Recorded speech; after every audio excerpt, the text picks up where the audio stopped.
It's the Exit 52 podcast, Thursday, November 13th, 7:30 p.m. My name is Jake Louque. I'm joined by gentle Spen Crenshaw. We are brought to you by Jimmy's Famous Seafood. And I am here to remind you one last time about Nevermore Hot 2025, Baltimore's premier hot sauce festival, an event that is free to attend and offering a full afternoon of spicy entertainment. And that is this coming Saturday. Maybe you're listening to this on Friday, the 14th. So it'll be tomorrow if that's the case.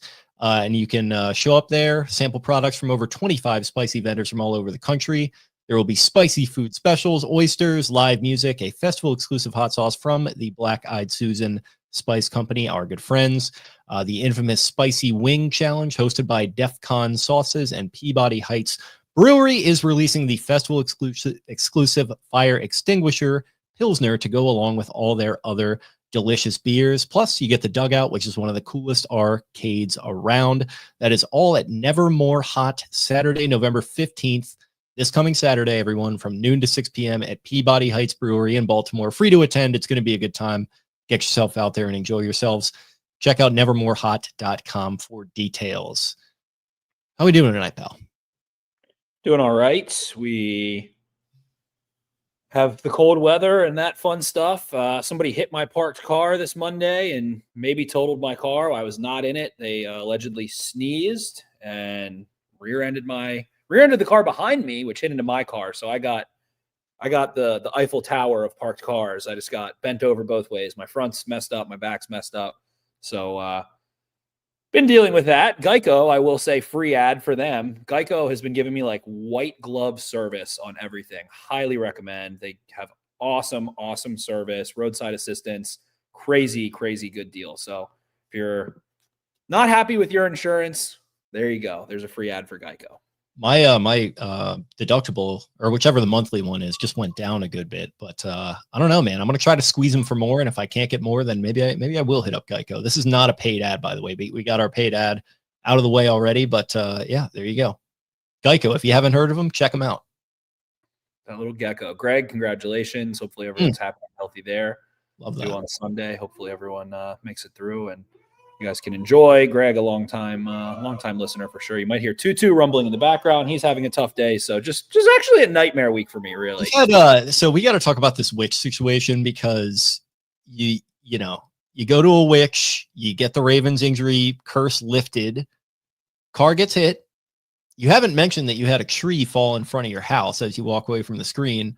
Now Tutu's dealing with some medical stuff right now. He's going to be okay for all our listeners as Spenny goes over there to address him off screen, but he's in some discomfort right now. We're praying for the little guy. It's cold season. He's bundled up and everything, but bad things coming in threes was the point that I was going to make there. And this might have been, you might have danced with the devil in the pale moonlight here with these witches. And this could be a me sowing, me reaping situation. Yeah, certainly could be. Bad things come in threes. There's been a lot more than that, but he's high as hell, not having a good time. So this might be a little bit of an adventure as we're off to a hot start. He's been asleep for about 5 hours. So just woke up right in time to record. But yeah, I mean, hey, the other side of that sword is that the Ravens are pretty healthy. Lamar Jackson back at practice today, full participant, and a little bit of bumps and bruises on Bateman and Humphrey. Humphrey ends up getting that surgery to put the pin in. You hope you can do without him against the Browns. The guy who's just beaten up. He's just beat to shit. He's pound for pound so physical. Got the injury report here up on the screen. Bateman looks like I think Todd Monken said today there was a chance that he practices tomorrow, but what's the point? I mean, guy hasn't practiced on Wednesday or Thursday. Sure, if he can practice, that's fine. You don't need to play him in this one. Mike Green limited. Apparently he was limping around. I think Brian Wacker had said he looked like he had a gait or a limp walking around, limited with an ankle. Jay Higgins is going to miss this one. Justice Hill looks like he probably is going to miss this one. Marlon Humphrey out. So that's not a light, we'll see what happens with Mike Green tomorrow, but Bateman, Hill, and Humphrey is not a light injury report for the Ravens. Looks like everyone else is fine. Lamar Jackson, Isaiah Likely, Keaton Mitchell, and Malachi Starks all went limited or DNP and then full. So once you get that full on there, you feel pretty good. But would expect the Ravens to be probably without, we know they'll be without Higgins. Harbaugh said he's, I don't think, an IR candidate, but we'll be out a couple games. It sounds like Bateman sounds like maybe good for next week. and then Hill and Humphrey. I don't know, expect them to miss. Sounds like Humphrey's definitely out. I mean, he just had surgery, so we'll see if that's a 1 week deal or 2 week deal. So Browns a little bit less banged up, but they did lose DeJuan Jones, it sounds like, pretty much for the season too. Yeah, I've got their report as well. Let me grab that for us to go over, because yeah, you're right. It looked like they had a bit of a bigger one. Where is it? For whatever reason, that's quite all right. But yeah, I know DeJuan Jones sounds like he's going to be ready for next year, but is not going to be ready for any game the rest of the season. And with the Browns where they're sitting at, not a ton of hope there. So their main priority should be playing younger guys, talent evaluation. I don't know if Andrew Berry is going to survive. We'll get to the Browns, but definitely would expect Kevin Stefanski to be let go at this point. And they did also lose Paul DePodesta, who had been there for a long time. I think he might have been even before Berry, if I'm not mistaken about that, who was of course, Jonah Hill played a composite character in Moneyball, but a lot of that character was based on Paul DePodesta. So he's going back to baseball. I think it was the Rockies that he got hired by. So he'll be leaving, little brain drain there. And then, I don't know, I feel like Stefanski, all the things they're saying and doing, it seems like he is safe, and he is going to be sticking with Dylan Gabriel for this week, which appears to be a big talking point there in Berea right now. When are they going to kind of give up on this experiment? It seems like faith in Gabriel is essentially at an all-time low. And actually, we got a little color here from our old friend Daniel Oyefusi, who now covers the Browns, who was actually listening to Zach Orr's press conference. And when Zach Orr was asked if the Ravens are spending any time preparing for backup quarterback Shedeur Sanders, he said, definitely, we always look at that. Our scouts do a great job of preparing us for who could possibly be coming into the game. And we always do that with backup quarterbacks because you want to know what you could potentially be facing. So we've definitely done some work on Shedeur Sanders, both last game and getting ready for this game. So they've been preparing for this possibility. And I was kind of, even before I saw this quote, thinking this could be a spark plug for them. Like, I don't know what Shedeur is going to bring that's a whole lot different from Gabriel right now, but seems like it might be worth trying to turn the engine over here, because Gabriel, I haven't watched a ton of Browns football, but what I have watched, it seemed pretty uninspiring, just a little limited athletically, and just kind of not, I don't know. I don't think anyone expected him to come in and light the world on fire there, but they did put some pretty significant draft capital into the guy. What was he, a third rounder? I mean, he was picked above Shedeur, so it all makes sense that he would have started the season above Shedeur on the depth chart, but we've seen a lot of it. Seems like fans in Cleveland and even reporters in Cleveland are getting a little fed up, and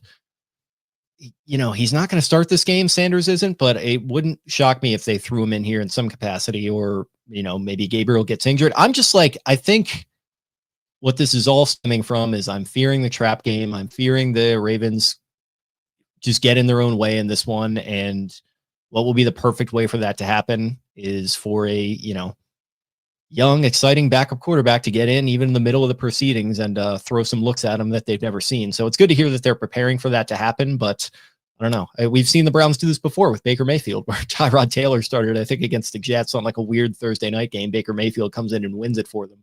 I don't know. It's just something I was kind of chewing on. Yeah, I mean, they're very different quarterbacks. Shedeur is going to hold the ball. He's going to push the ball. Gabriel has a quick release, wants to get the ball out. I think he's more of a point guard that doesn't have a three, and Shedeur a little bit more of a, wants to be a playmaker. To me, it's like, if you want to give an honest evaluation, there's still a lot of football left. There's plenty of games left, and the Browns are out of it. They know they're out of it. Everybody knows they're out of it. They're still going to play tough. They have a tough defense. They do have pride, things like that. But give Gabriel an honest evaluation, then give Shedeur an honest evaluation. Give Gabriel 6 games, 7 games, and give Shedeur 6 games, 7 games, something like that. And to me, it seems like Stefanski wanted nothing to do with Sanders, and Andrew Berry wanted Shedeur. And so I think Gabriel is Stefanski's guy, and I think it's equitable to, if you're having clear communication in a non-contention, even like playoff contention year, okay, we're collaborating. You like your guy, I like my guy. We're going to have a high draft pick. They have plenty of picks. So let's do an honest evaluation on Gabriel, give him another game or two probably, and then see if you can give Shedeur a month, 5 games, 6 games, go that way. And to me, I would also say, like, Shedeur started a lot of games. Dylan Gabriel started the most games in college history. Yeah. Dylan Gabriel was literally started the most games in college history. So outsider perspective, I know we're talking, Browns philosophical stuff, because I guess that's what's most interesting about this team.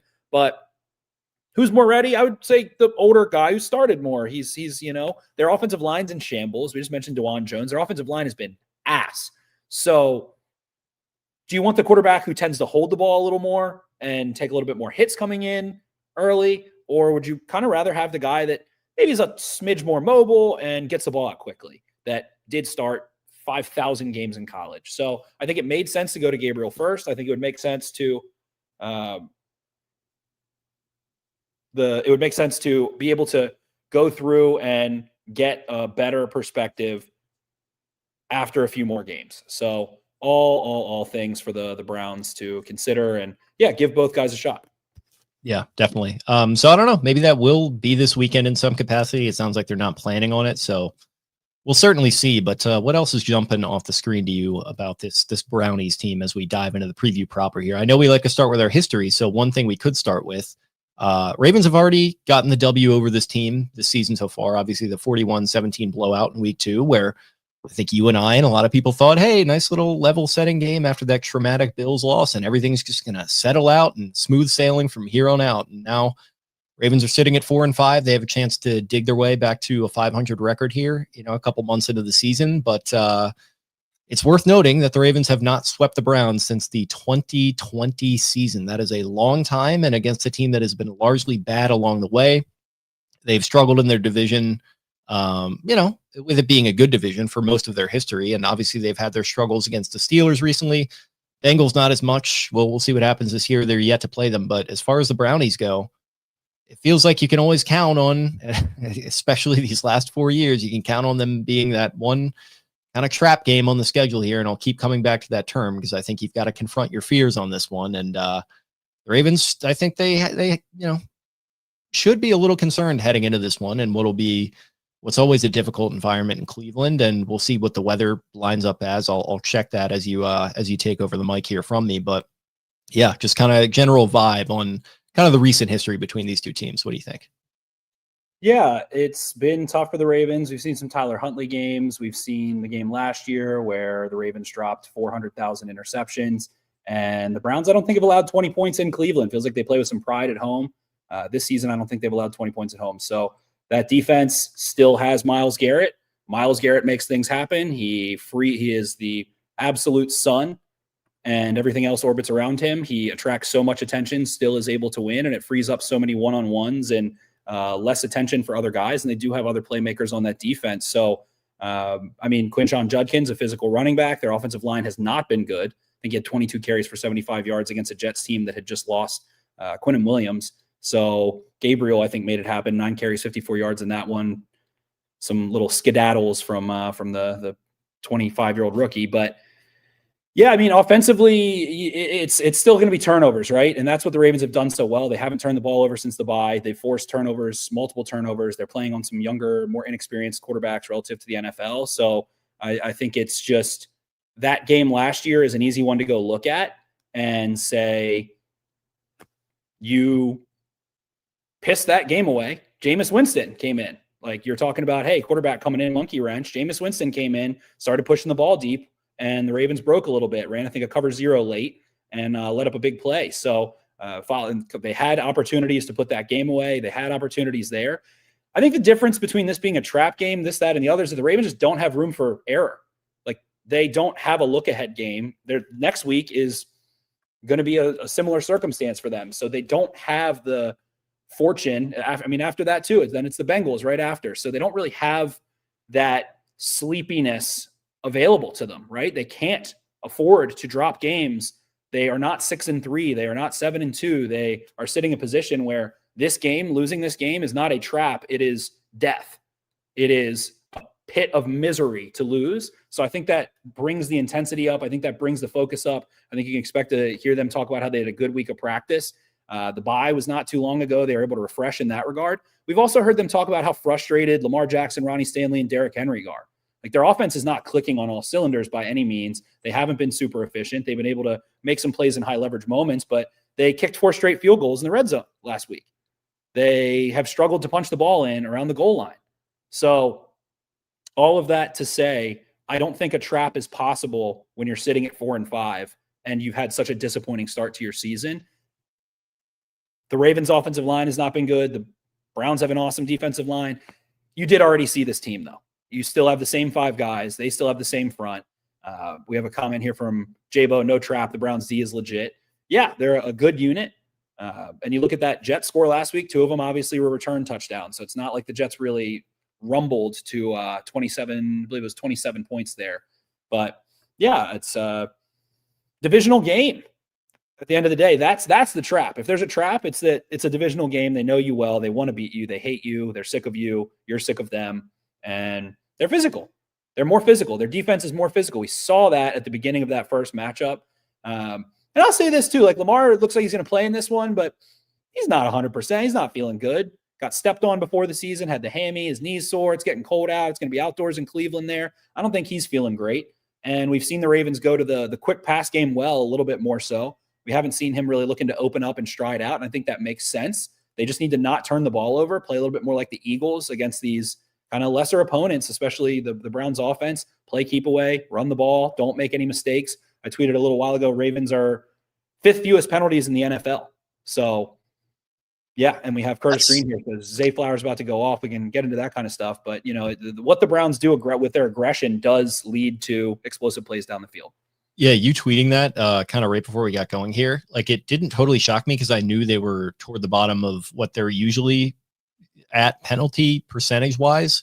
But it's pretty great to see that number out there that they're 5th fewest. I mean, that's got to be, one positive that I take away from this season. And I hope it keeps rolling. And I think back to that game on Sunday against the Vikings and the 8 kind of false starts that they had. I was like, did these like guys put on the wrong uniforms because they're the same color or something? And like the Vikings have now, they've taken over the Ravens bag juju with these pre-snap penalties, because that's just something that really has been an issue for them at times. Not as much in some of their better seasons. You think of 23 and 19 when it felt like things were firing on all cylinders, but for whatever reason, there have just been multiple instances and multiple games I can think of where this team just couldn't get out of their own way with penalties, not just the pre-snap stuff, but on defense too, with some of the roughing the passers that we'd see Matabike get, and just kind of, dumb pass interference and all that kind of stuff that you think about.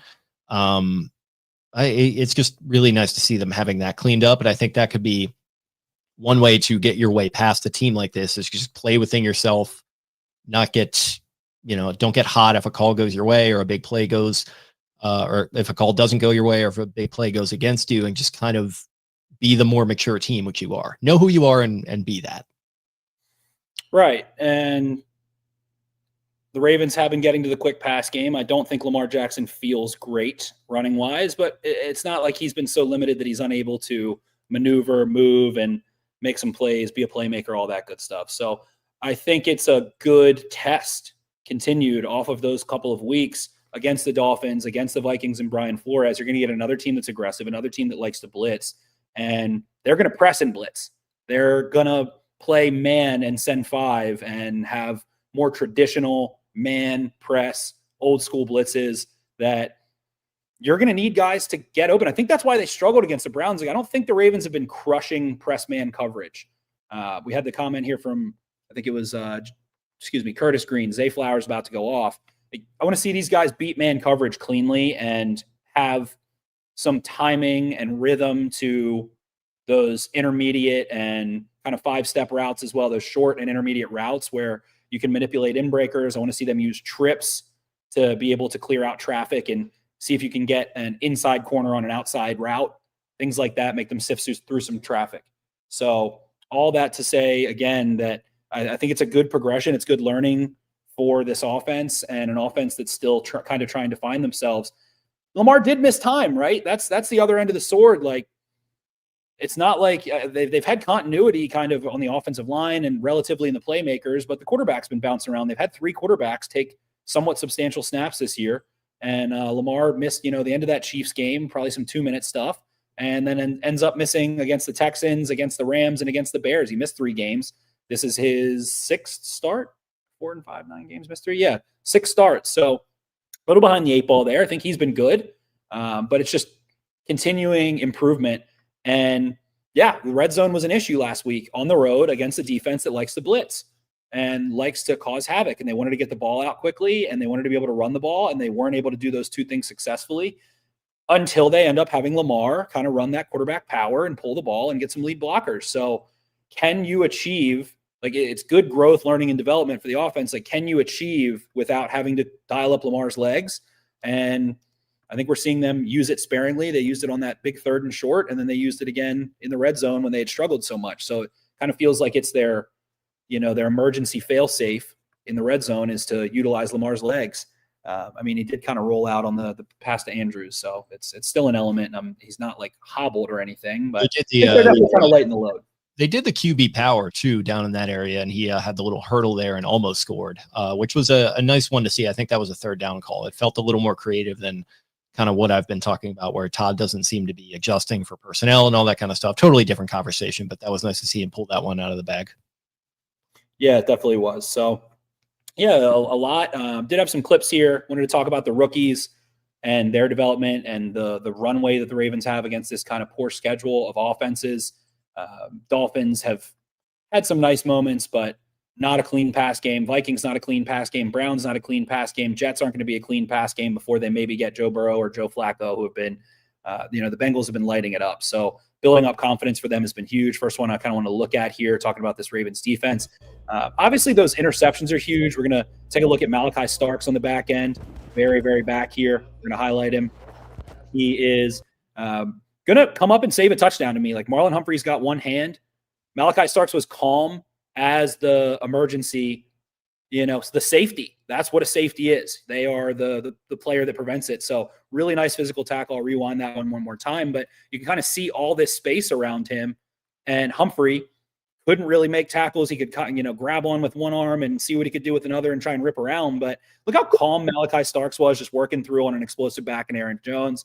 Big play there. So the interceptions, people want to talk about, of course, those are the highlights, but I wanted to highlight 2 plays from him and then a few from Mike Green here, where Malachi Starks is also playing with physicality. I posted a tweet of him and Charlie Kohler combining for a tackle on special teams. Starks played over 80 snaps in this game between special teams and defense. Vikings had a lot of snaps. We see him on the back end here, communicating with Louque Gilman on the motion. You see him creep down into the box a little bit more there, and watch him trigger through Jordan Addison at the top of the screen and just runs right through his face. One more time, we'll highlight him here.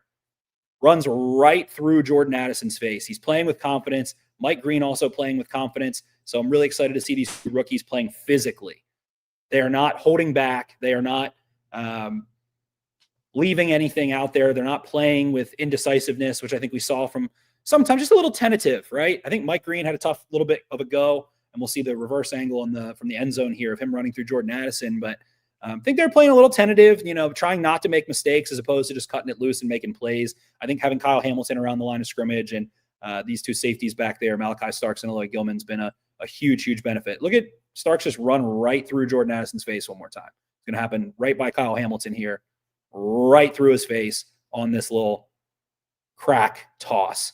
Bam, right through him. Jordan Addison, not the biggest dude in the world, of course. So Malachi Starks, he was on, I think, NFL Insiders today doing 6 minutes with Ian Rappaport, having a good old time. You liking what you're seeing from your boy Malachi there, Jake?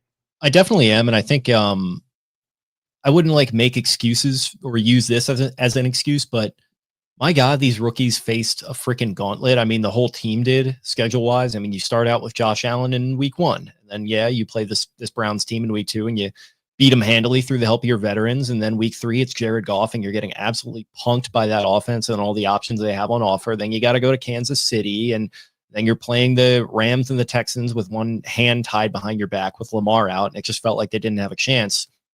So weaker competition here. I think Caleb Williams and the Bears, there's definitely some explosive options on that offense. They weren't playing totally in sync, but it's not the easiest test in the world, but it's a little easier than what you had been seeing. Then Tua, then 9 there with the Vikings. And it's just nice to see them get a little bit more of a fair shake as far as evaluations. I think some of the more are people on Twitter who we love, but can be a little reactionary sometimes. They were throwing the B word around with Malachi. And I think for your more casual fan, or just kind of your more not that worried about being an actual knower fan, not having a ton of interceptions as a safety, that could be a little concerning. And I think that's probably what people were waiting for. So to see him, in spite of Andrew Catalon or whoever that was on the call there against the Vikings, now 2 interceptions in a row week to week, that just builds confidence. And I think you're seeing the same thing from Green up front, who we'll get into with clips, but level of competition lowered a little bit. The heat's turned down a little bit. Like you mentioned, the team itself is in a chaser mentality right now, so they can kind of afford to let it rip and let it fly a little bit. And I think the addition of Gilman probably helps in the mix there as well. They really talked about how much they wanted to get more 3 safety looks and how much they wanted to be able to move Hamilton around a lot. We've talked about how we don't want to spam that too much, but I don't know, man. When you've got that force multiplier in front of you and in Hamilton, that probably brings you a lot of confidence to come downhill as a tackler if you're Malachi, because you're like, shit, man, all I got to do is like clean this up. And that's not even necessarily all that he was doing. Like you said, he squared up on that block that Addison made and put him on his ass, and that disrupted the play a little bit. And then obviously he had the interception there that McCarthy just kind of hawked up. But that pick, it looked like some of the ones you'd see him get at Georgia. So that was great to see. It did. And I can't remember who it was. It might have been one of the Ravens coaches. Maybe it was Harbaugh but they mentioned like Malachi Starks is the 3rd punt returner. Like he's fielding punts. He has ball skills. He tracks the ball well, playing physically. So I loved seeing the balance of the physicality. The tackling has been good. The ease that he's been communicating with and triggering and downhill, but then also the ball skills, also going and making rangy plays on the back end. So that I think is why you want to draft Malachi Starks. So I likened him kind of to Javon Holland in ways coming out of the draft. And Holland kind of had a tough go the last couple of years, but started with a really nice rookie contract. And it was great to see. I didn't want to leave this unremarked upon. After the Vikings game, Kyle Hamilton kind of had some really nice words for him. He's a huge Malachi Starks fan, and he said, quote, "God forbid a rookie takes more than 7 games in the NFL to get adjusted. He's progressing just fine, and it's no surprise to us. You saw that in the offseason. He's 21 years old, but he acts like a 31-year-old, like he's been at it for 10 years. He's back there making calls. He's back there encouraging guys in the locker room, all this stuff. And you can see why he was so high on the Ravens board. And I'm sure a lot of the other teams on the boards, and why people at UGA speak so highly of him. That's just the guy he is and the player he is. He's just been showing you the past few weeks. And I told him after the game that he's only going to build on that. I can see it in him that he's going to get so much better and he's going to be a problem." So I think that's another thing that's easy to forget. We're like essentially halfway through the season. I don't even know if we're like totally exactly there. So yeah, it's just like taking the temperature down on like when is this guy going to pick it up conversation is good. And to see the results just kind of allow that to speak for itself is really nice. And then obviously for Hamilton to speak for him too, I think that says a lot, because you don't really I think Hamilton is very much like a team guy, and he will speak up on behalf of the team a lot. I don't know if I've ever heard him speak about a teammate in such glowing terms. He's a very low key type of dude. So yeah, I thought that was very cool to see as well. Agreed. So another rookie that played well in this one and has stacked some games. Wanted to take a little bit of a deeper dive on Mike Green. There's a few plays you've probably seen and maybe some that you haven't here. So we have the first one, going to be just shooting the gap and making a tackle for loss. Didn't highlight him, forgot to press the little highlight button there. But seeing him, this looks like what he did at Marshall. It's snap anticipation, and we see Brian O'Neill, who's not a bad right tackle, a veteran right tackle by any means, opens up with that outside step. And Mike Green goes against the grain. Like, that was not his assigned gap. He saw the concept. He saw, reacted, was able to process, like, back is to the left. What's the most likely threat? Probably coming inside or straight across. So didn't feel threatened where he felt like he wouldn't be able to make a play. He knew he had the linebackers scraping over top and the safety. So he had the freedom within the scheme to make an aggressive play. This ends up being a 5-yard loss on first down against the Vikings.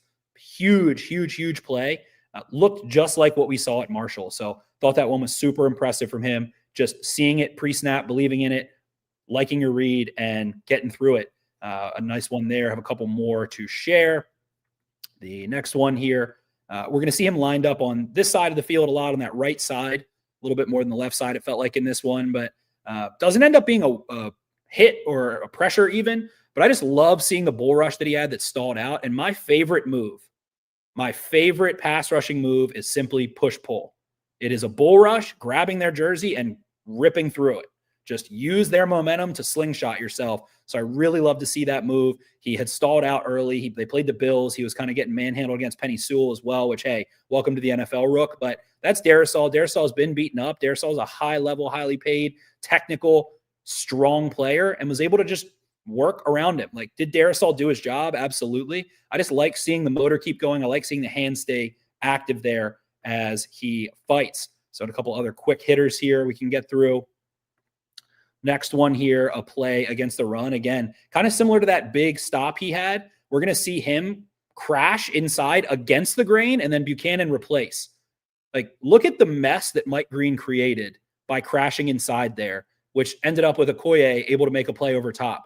Those two rookies played that fast. They played it unafraid. And because of that, we can kind of see as we go by a little frame by frame, we see Mike Green goes against the grain, Buchanan replaces, Roquan Smith is back there, and you can just see them blow this play up, not let those offensive linemen get out in space, right? If you're going to be a smaller edge, you're going to have to be faster off the ball. Look at how Nick Benito plays.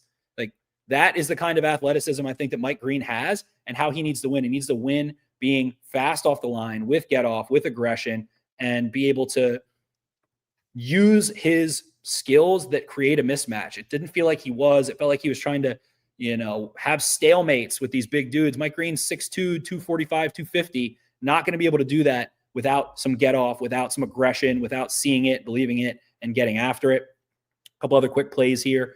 Had a couple plays, but this is one of my favorites. Watch Justin Jefferson.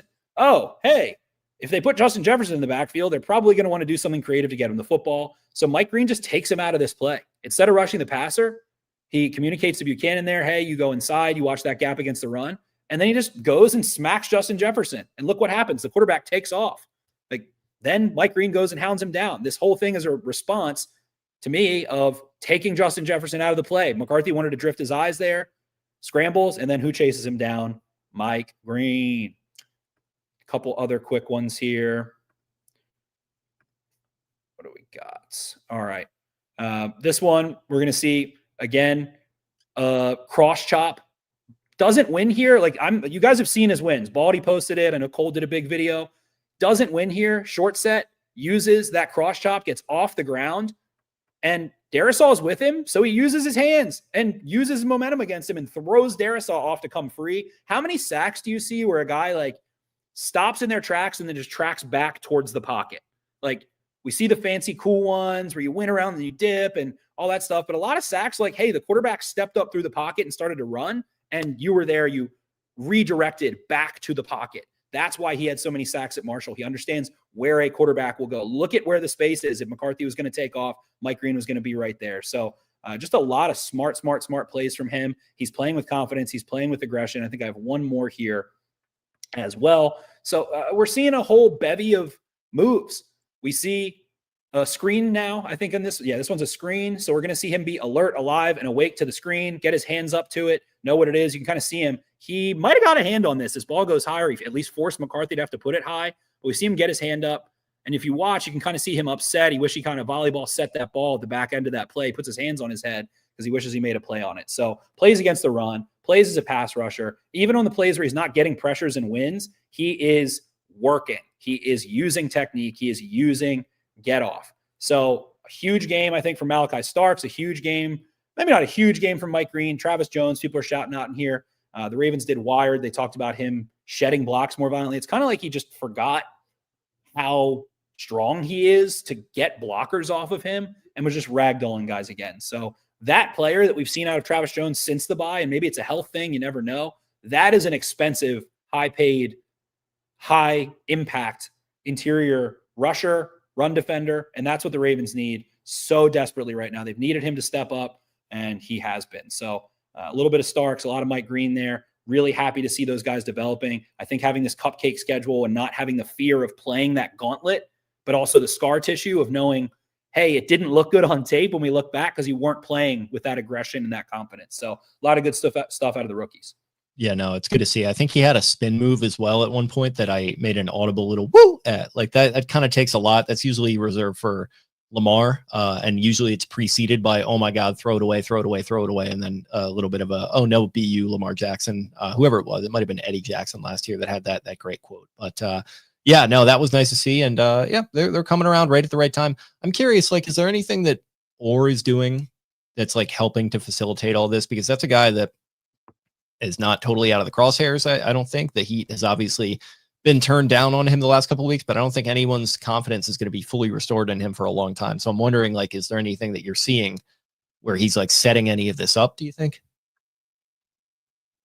They've been playing a little more. I mean, they've been playing a lot more nickel and living out of that a little bit more. I mean, they still play kind of a little bit of base, but I don't know. To me, it's just, it feels like they're better in their principles over the middle of the field. I think they're just, it's not really schematic to me.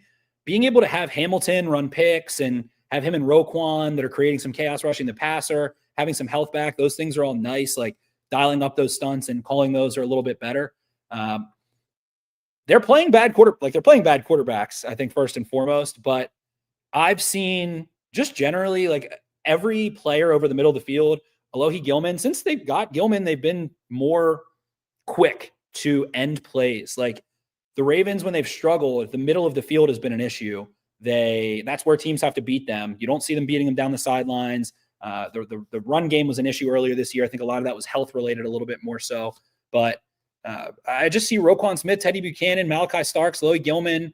Like, I see these guys closing out in their hooks, in their zones, in their curls, in their, in their area. Like, they're seeing it and getting to it faster. It's just more urgent. I don't think they've done a good job. Like, my best opinion is that they haven't done a good enough job in camp the last 2 years. Like, getting urgency, and the margin for error was, it was as if they thought the margin for error in the NFL is much higher than it is. They weren't closing out early. They were blowing coverages. They weren't following coverage rules. Part of that, I think, is personnel. They made the switches at safety last year, and that solved that issue. This year, it ends up being, again, injury and having to get Kyle Hamilton to the line a little bit. We got some comments on Ajabo in here. Like, Ajabo is dookie. I don't blame the guy. I mean, he tore his ACL, tore his Achilles. That's tough. And he's not a guy that's played a ton of football, especially against the run. So respect him for getting out there. But yeah, he's not making any impact plays for them. And he's playing 20, 30 snaps a game up until they just acquired Dre Jones. So schematically, like, I think what they're doing with the pass rush is more fluid. And I think Kyle Hamilton's a big part of that. And injuries and health is a big part of that too. But it just feels like the details in zone are more urgent and the rules are being followed faster. I think they're processing quicker. Part of that is also, again, probably playing quarterbacks that aren't hurting you as quick. Like, when it's open, the ball's not getting there as fast as Josh Allen or Patrick Mahomes or Jared Goff would get it there. That Texans game, they had 8 guys hurt on defense. Say what you want. I don't give a shit. Their whole defense is out. So those games, though, you were not urgent enough over the middle of the field. I think it's just trusting the read, trusting their processing, having time to digest. They do have veteran leadership, especially on the back end from Roquan, from Marlon Humphrey. I mean, Cheeto Woozy is not a spring chicken. He's been around. So I think it's closing out a little bit better, a little more tenacity, and just seeing it and processing better, man. So it's a myriad of things. And I'm not sold all the way yet. They're not going to play a good offense until the Patriots are a negative DVOA team. They're like them and the Vikings are the two teams, I think, in the 2020s. I also think regardless of who starts on Thanksgiving, the Bengals, I think, could give them problems. Sure. I mean, the Bengals have given them problems. And Jamar Chase has given them problems. And Jamar Chase is giving everyone problems since Joe Flacco got there. So, yeah, that certainly could be the issue. However, you had that gauntlet to look back on tape and see where you were being passive or not detail-oriented enough, especially in zone to me. And then you acquire Dre Jones. You get a more confident Mike Green, a more confident Malachi Starks. These rookies catch up to speed a little bit more. You have the bye week. And then they kind of get this, like, it's any given Sunday. The Browns could win this game. They're only 7.5-point underdogs, certainly. But you get this easier schedule to then apply your learning, apply your mistakes and your corrections. So it looks good. It looks fast. The defense looks fast. Even when the offenses are executing like in a fluid way, it still looks fast. It still looks clean. And I'll say this too, like, they haven't blown coverages all year. Really, there's always a guy there. The deep ball has not been an issue. So we talked about early in the season, like, why did they lose that Bills game? In part because they wanted to just play, soft and do the bend but don't break. And that fumble killed them. So they have kept the lid on. The run game is what kind of thrashed them. The Chiefs were able to move the ball on the ground and underneath, and the Lions ran through their chest. And again, that Texans game, I don't really count for anything. They stopped the run against the Rams. Like, it's, to me, just better execution and more confidence and quicker processing. I don't know that there's some big change like to what they've been running in coverage or anything like that. Like, it's Gilman. I think Gilman's helped having Kyle Hamilton up around the line of scrimmage to communicate and be that force multiplier. I think it's a little bit of a result of just package, maybe a little more than it is like scheme, so to speak. Yeah, I think that all makes sense. And yeah, I will be excited, like you mentioned, and like we talked about at the top of the show. It's like you start out with that gauntlet, you get your ass kind of handed to you over the course of multiple weeks, and you feel like you're at the lowest of the low. Then you bring in our guy Eric Thomas, and you play some more cream puff games, and maybe you get your confidence back up. So hopefully Water finds its level a bit back to normal. And I guess that can take us back into it. What, overall thoughts on this Browns team and what this defense can do to keep it rolling against Dillon Gabriel right off the top? He likes to throw the ball to tight ends. I watched Mina Kimes and Ben. Can't think of his last name right now. They do their preview. I listened to them briefly. I like to grab a couple quick hitters, steal some stats. Shout out to them. According to ESPN, Dillon Gabriel's QBR when DB blitzes is 4. Is a 4 QBR when a DB blitzes. So I'm going to be I hammered it last week. I put it in my picks. Kyle Hamilton sack. It was plus 580. There's not odds on FanDuel when I looked. I look on some other books, but I'm going to be hammering that. I think they turn the Browns over. I think they keep turning the ball over. Like, the turnovers come in bunches, and that's the impact of being faster. There is less margin for error for the offense. When you trust your read and are in sync as a defense, you can play on a string, you can attack, and that leads to the turnovers, to the negative plays, to the desperation, especially against these younger quarterbacks. So I think the turnovers do come. I'm not surprised to see the Ravens offense stumble against the Browns. I'm not. But to me, turnovers are unacceptable. We just watched the Eagles win a game 10-7 against a good opponent in the Packers, and they don't turn the ball over. That's why they're winning. So it's keep away. I don't need the offense to be explosive right this second. You are playing bad teams with young, inexperienced quarterbacks. Your defense can be the motivating factor, can be the driving force, can be why you're winning. Your special teams have been awesome. Their special teams have been so good. So good. And it's guys that are first round picks. It's undrafted guys. It's, a mix of veterans. Charlie Kohler's out there. They call him Hammerhead or whatever the hell. They're making plays that way. So I think it's defense and special teams as you line up to go play the Bengals. Like, Lamar Jackson, get him healthy. Keep fucking failing in the run game. If you want to win a Super Bowl somehow, some way, you're going to have to fix your short yardage and your assignment and your execution. And I know people want to see a change. Like, and I will counter, like, continuity is a great thing. Do we know that the answer's on the bench? Maybe not, but keep failing at running the ball until you get it. Keep failing. Let's see some more wide zone maybe and take some negative plays a little bit. Don't turn the ball over. Don't fucking fumble DeJounte Wester. Don't carry him the ball. Mark Andrews take care of the football. Isaiah Likely didn't have a good game last week. I want to see Isaiah Likely get involved underneath a lot. And then I want to see if Bateman's not playing. I think we had a comment. Here's a great point too. Throw it up to DeAndre Hopkins. If they're going to play press and they're going to play man, throw those fucking fades. Let him go get DPIs. Let him go make plays for you. So they've been kind of waiting, and there you go. Here, Bateman's out. You have Hopkins. Hope he can make some plays for you. Had a nice little catch in traffic last week. Hasn't been high volume or high usage. It should be healthy, feeling good.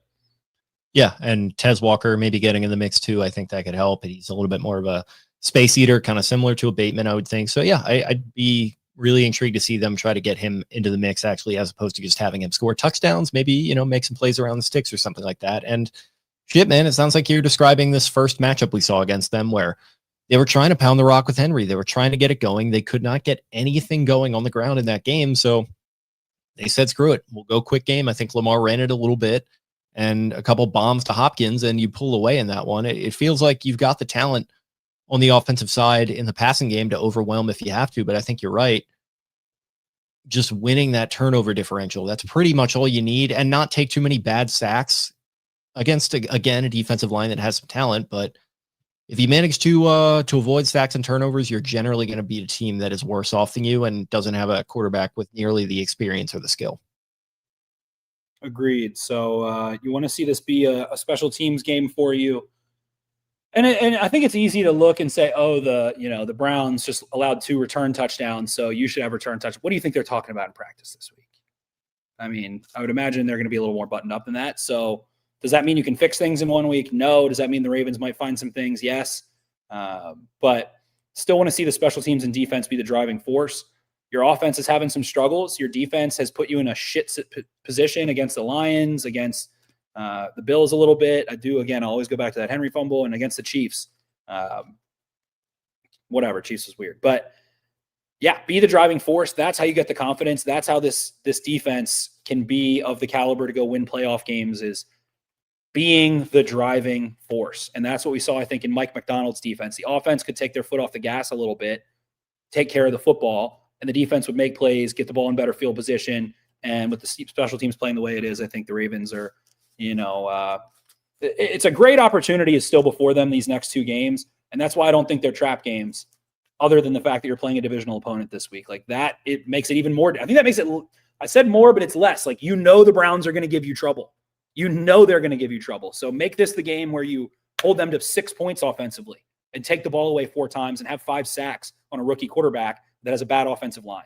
So I think generating pressure, like the DB blitzes, Kyle Hamilton being in the equation, all of that should present chaos for the Browns. And again, I think the Ravens' job in this game is don't turn the ball over offensively, sack the quarterback, take the ball away. And that's always going to be a winning recipe, right? Yeah. And I know it sucks that they had to resort to 4 field goal attempts last week. And I know several of them came in the red zone. You definitely don't want that, but I do kind of like that they have been taking the points a little bit more this season. Like I said, it's just, you've got a talent issue on your offensive line right now. I know you're in favor of keeping it together for continuity's sake. I think I'm pretty much right there with you. So that being the case, when you're in a game like this, which could have potential to turn into a rock fight, but again, an inferior opponent and offense, it's probably going to have similar struggles to you. If you do struggle in this one, don't be afraid to take the points. With Tyler Louque, I mean, I know it was a long one, but he had a miss inside last week. I did look up the forecast in Cleveland. 50 and windy, high of 50, and then it's going to get down to 39. You got to think the sun's going to be going down maybe even before halftime in this game. So going to be a little bit colder out there. So sustaining drives, getting deep into enemy territory. But if you have to settle for the points, I'm not totally against that. Agreed. So red zone troubles are the big concern. Jerry Jeudy coming out of the bye week, I think it was a huge priority for them to get Jerry Jeudy the football. And I don't know. Like we can go into all that stuff, but it's still a rookie quarterback, and still the job is before you. I don't think they present any unique challenges. Quinshon Judkins is a really physical runner. We saw it in the Ravens game. At the end of the Ravens game, he was powering through them. So that offensive line's in bad shape. I think Judkins had some injuries and is banged up a little bit. So again, it just should be taking care of business. And 7.5, like, it's not a huge spread. Like, I don't know. I feel like it should be 9.5. I feel like it should be 10.5. That worries me. That's because it's a divisional game probably. And I don't know. I think that the total was 38.5, I think it's sitting at. So low scoring. I mean, being low scoring leads to, if they think it's going to be that low scoring, that's why the spread is low. Probably those two things I think are correlated. But it's the Cleveland Browns. You blew it there last year. You can go watch everybody drop interceptions. You've been catching picks. Go prove a point. And for all that Kyle Hamilton's been doing, like, he doesn't have the stats yet. I want to see a sack and a pick.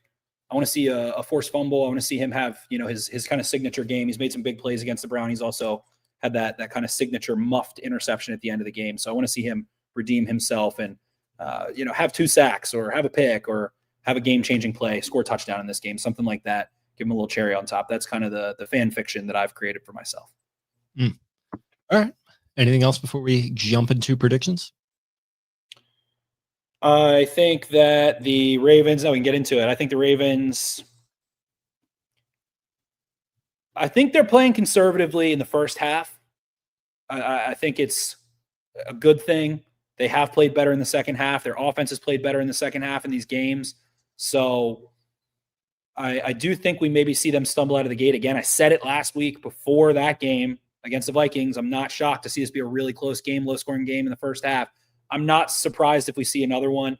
Mark Andrews has torched the Browns historically. They do have a good defense. I think he scores a touchdown in this one. I think they keep going back to that well in the red zone, and the timing and him and Lamar Jackson have been kind of getting some little bit of attention. Just, they're getting up there in quarterback, tight end, all-time touchdowns, things like that. So I don't know. I think the Ravens can score. They put up 41 on this team. It's hard to predict this one to me. The Browns are going to have a little something for them, I think, in some short yardage or in the red zone maybe. I don't know that the Ravens score in the red zone a bunch, and I don't know that they have like long explosive touchdowns either. You never know. The Browns could have had a shit practice week and just turn up belly up, but I think the Ravens maybe score 2 touchdowns, kick 2 field goals. If there's a defensive or a special teams touchdown, I think that pushes them into the high 20s. I don't see the Browns scoring very much in this game. I don't. I think the Ravens are doing some interesting things up front. I think their offensive line's really bad. I think the Ravens see blood in the water, and they need it. They need to feed on it. And this is a big game to get back to 500. That's why I don't think it's a trap game. So I think the Browns score 10 points or less. So I'll call it I'll split the baby, call it 23-9. Yeah, I had them 23 as well. 2 touchdowns, 3 field goals. And then I had the Browns coming up with 14. So 23-14 would be my score as well. I don't know. Teams, even the Vikings, a little bit moved the ball against this defense, so I think that can still be a factor here. But I don't know. As long as they continue to tighten up in the red zone and just do what they've been doing, I think they'll be all right. And yeah, 14, that would be giving up 2 touchdowns. But again, it's just whatever they're giving you on the other side of the ball, you take it on the other side of the ball with your offense, and I think you just find a way to grind this one out. So I do think it could, like you said, have potential to be close early, but it was relatively close early the first time they met, and the Ravens were able to pull away. So with the weather kind of cooling down a little bit and the Ravens adjusting to that and having some injuries, I don't know if they're going to go off the way that they were able to in the passing game the first time they met, but I do think they'll do enough to win this one. So no shocks there. Indeed. I think it would be impressive to win 4 straight, regardless of opponent. So need to see it achieved. You still get the Jets next week, win 5 straight. We just watched the Dolphins shellac a divisional opponent, a huge spread favorite. I think the Bills were 8.5 or 9.5 point favorites. So it is any given Sunday. There can be a good week of practice and a good game plan, and it can work if the Ravens had a bad week of practice. So I think it's not taking your eye off the ball. I don't believe they have any reason to, from what we've already seen. And they know their biggest games are not right now. If there was a look-ahead game next week, it's the Jets. I think they've all got laser focus. So there's nothing to do but continue to prove themselves and get their confidence back. Right there with you. All right, pal. Is that all we got? Yes, sir. All right. Well, thank you for hanging with me. Thank you all for hanging with us here in the chat. Everyone listening after the fact, we for our Spotify listeners, quick update, we have made contact. We got a little assistance from what I believe was an AI generated bot that gave me a bad link, but I got a good link now, and I have applied through for some help as to figure out what's going on. So appreciate your patience there. Hopefully have that back up for you soon. But in the meantime, check us out here on YouTube, like the video, subscribe to us if you're not already, comment on the videos, get the discourse pumping for us. You can find us on social media at Exit52 Podcast, on Twitter. Also on Twitter, I am at Jake Louque. That's Louque. Spenny at Ravens4Dummies. That is the number 4. Brian at Barstool Banks. Taylor at Taylor Smythe 10. Eric at EDI 22. And it's Exit52 Podcast on Instagram as well. Appreciate y'all hanging with us, and we'll talk to you again very, very soon. See you.